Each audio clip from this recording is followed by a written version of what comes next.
پروردگار عالم کی آپ نے سورہ یاسین کے اینڈ میں پڑھتے ہیں، سورہ یاسین کے آخر میں آخری آیت کس کو یاد ہے؟ کون ہے حافظ قرآن آپ میں سے؟ اذا اراد ان یکون شیئا، اتنی تو مجھے بھی یاد ہے یار، آپ لوگوں کو بھی یاد ہونی چاہیے۔ اذا اراد ان یکون شیئا فیقول له کن، ارادہ پروردگار، بس وہ ارادہ ہی اس شے کی فعلیت ہے۔ آپ لوگ ماشاءاللہ علمی لوگ ہیں، آپ نے اگر یاد ہو، آپ لوگوں کے ذہنوں میں ہو تو جو علت تامہ کب بنتی ہے؟ بھئی خدا، ہم سب کی علت خدا ہے نا، یا کسی کو شک ہے اس میں؟ ہم سب کے وجود کی علت کون ہے؟ خدا۔ خدا کب سے؟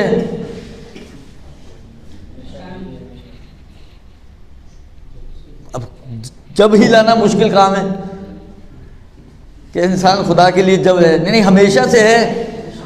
تو اگر ہمیشہ سے ہے اور وہ علت ہے تو یہ کیسے ہوگا کہ علت کب ہو اور معلول کب ہو؟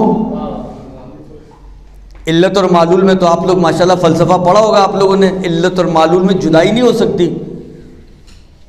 جب علت اور معلول میں جدائی نہیں ہو سکتی تو پھر خدا تو ہم سب کو تو خدا کے ساتھ ہی ہونا چاہیے تھا۔ وہ اس کا کیا جواب؟ یہی جواب دیتے ہیں کہ علت تامہ اس وقت بنتا ہے خدا کہ جب خدا اذا اراد ان یکون شیئا ارادہ کرتا ہے۔ جب تک ارادہ نہیں کرتا ابھی علیت تامہ نہیں بنی ہے، اور علت تامہ سے معلول جدا نہیں ہو سکتا۔ علت تامہ سے دیکھیں، تالا ہے اور چابی ہے، چابی علت ہوتی ہے نا تالا کھولنے کی، چابی یہاں پڑی ہوئی ہے، تالا وہاں لگا ہوا ہے، کھل جائے گا؟ علت ہے، لگانی پڑے گی نا۔ تو اس کا مطلب یہ کہ علت تامہ کو تامہ بنانے کے لیے کچھ چیزیں اور اس میں ڈالنی پڑتی ہیں۔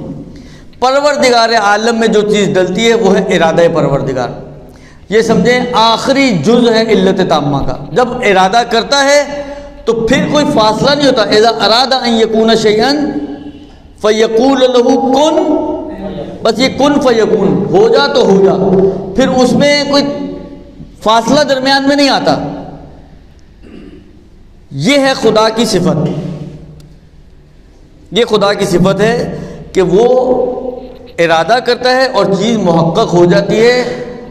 صرف اس کا ارادہ ہی اس چیز کو محقق کرنے کے لیے کافی ہوتا ہے، پھر کسی اور چیز کی گنجائش اس میں اور ضرورت نہیں رہتی ہے۔ اب آپ غور کریں ذرا جناب زہرا کے اوپر، عید کا موقع ہے، بچے تقاضا کر رہے ہیں کہ ہمیں بھی نیا لباس چاہیے۔ واقعہ تو آپ لوگوں کا سنا بھی ہوا ہوگا اور سنایا بھی ہوگا آپ لوگوں نے، درست؟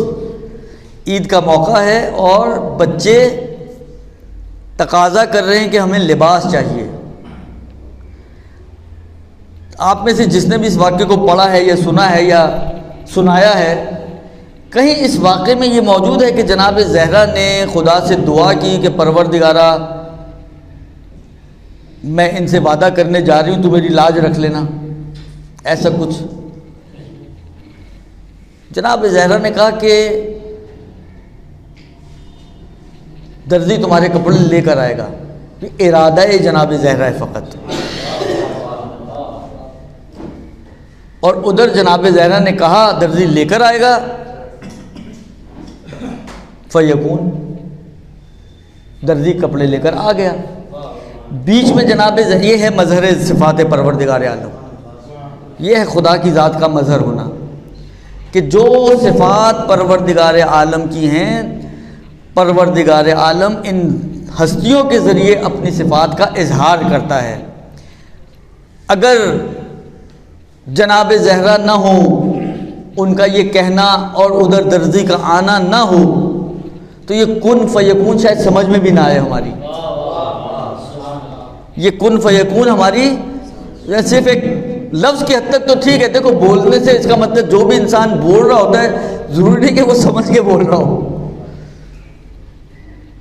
اگر میں یہ کہہ رہا ہوں کہ ارادہ کر، جب خدا کسی چیز کا ارادہ کرتا ہے تو کہتا ہے ہو جا تو وہ ہو جاتی ہے، یہ کہنا تو کہنے کو کہہ دیا ہو جا تو وہ ہو جاتی ہے، لیکن 10 سوال انسان کے ذہنوں میں ہوتے ہیں کہ یہ کیسے ہو جاتی ہے؟ تو جناب زہرا نے بتایا کہ ایسے ہوتا ہے۔ یہ ایسے ہوتا ہے.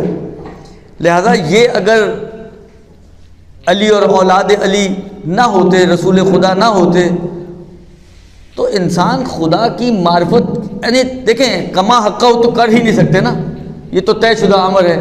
خود رسول خدا کی حدیث بھی ہے کہ خدا کو کسی نے نہیں پہچانا سوائے میرے اور علی کے، اور نہ ہی کوئی اور پہچان سکتا ہے اہل بیت وغیرہ کے علاوہ. یعنی 14 معصومین کو چھوڑ دے، اس کے علاوہ کنہ معرفت کوئی حاصل نہیں کر سکتا.